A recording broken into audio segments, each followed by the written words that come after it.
Hi guys, it is Tamika L Sims, and it is time for this week's Dope Media Report. Before I begin, check out that new backdrop. Cannabis is on the move. The Dope Media is going to be in your city or state at a time coming soon, especially now that we're all back outside, right? For today's report, 5 $20,000 grants are being made available to New Jersey minority-owned cannabis businesses.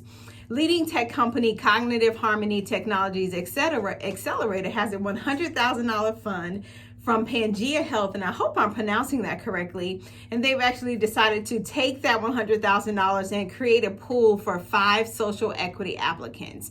Now, New Jersey Cannabis Insider is a partner with this scholarship venture, and applications are available until July 19th. Now, you may be saying, Tamika, 5 $20,000 grants is not a lot, and maybe I shouldn't apply for this, but I'll tell you what, your chances are slim to none of not getting it if you don't apply.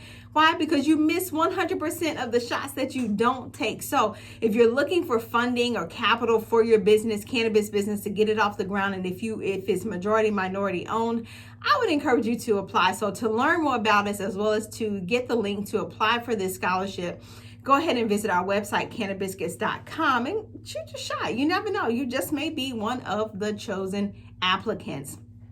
Want to know how to break into the legal weed industry? Here are a few areas that can get you started. The first one is you got to act quickly, because guess what, ladies and gentlemen, as more information is being made available, and as more money and capital and resources and education is being made available, guess what? Everybody else is going to see the same dollar signs that you do. So it just only encourages you to go ahead and get your foot in the door, especially if you are interested. So the first thing is you got to act quickly.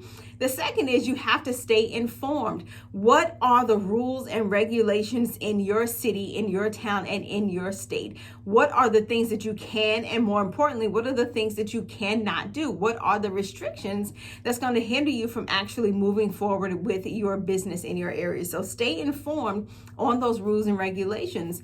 And the third way is you got to figure out what you want to do. Cannabis is a broad industry where pretty much if you have a background in anything, a cannabis entrepreneur can use you, from social media to digital media management to building a website to tech. Do you know how to create apps? Are you good with finances and accounting? Do you have a background in HR? What about marketing? What about media relations, right? If you have a background in anything of a professional service or industry association, you can be utilized in the cannabis industry, but you can't do everything. You got to figure out what you want to do. As a matter of fact, Cannabis owner Jay Halim says all the time, you can do anything, but you can't do everything. So you got to figure out what it is that you want to do. And finally, the USADA, the U.S. Anti-Doping Association, has issued a letter in response to the suspension of Sha'Carri Richardson. So we know that this is a constant conversation that's happening now. We know that marijuana needs to be removed from these lists of controlled substances across the world. But until that time happens, we're going to continue to have to advocate and stand up and lend our voices.